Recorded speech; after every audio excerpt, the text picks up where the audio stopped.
Hello everyone, আমি Arpita. Art and craft by অর্পিতাতে আপনাদের সকলকে স্বাগত। আজ চলে এসেছি নতুন একটা ভিডিও নিয়ে। তো চলো এই ভিডিওতে তোমাদের আমি এবছর কি কি রাখি বানিয়েছি সবকটা দেখিয়ে দিই। প্রথমে কিন্তু মোল্ডেড ক্লে কীভাবে ইউজ করলাম আর কি কি ভুল করলাম সেগুলো দেখাবো। প্রত্যেক বছরের মতো এবছর আমি বেশ কিছু রাখি বানিয়েছি, কিন্তু মোল্ডেড ক্লে দিয়ে এই প্রথমবার আমি রাখি বানালাম, আর সেখানেই হয়ে গেল ভুল।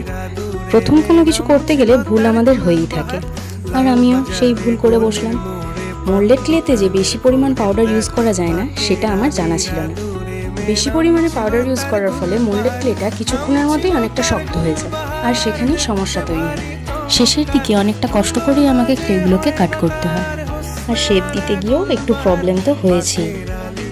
মোল্ডেড ক্লে দিয়ে বানানো সবকটা সার্কেলকে ঠিকভাবে শেপ দেওয়ার পরে বেশ কিছু ডিটেলিং অ্যাড করার জন্য আমি কিছু কড়ি এবং কিছু ধান বানিয়ে নিয়েছিলাম মোল্ডেড ক্লে দিয়ে।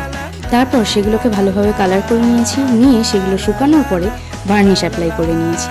কমপ্লিট হওয়ার পরে আমার বেশ কিছু জায়গা ফাঁকা ফাঁকা লাগছিল, তাই জন্য এই সাদা পমপম লেসটা লাগিয়ে নিয়েছি আর কিছু বিডস লাগিয়ে নিয়েছি গোল্ডেন কালারের।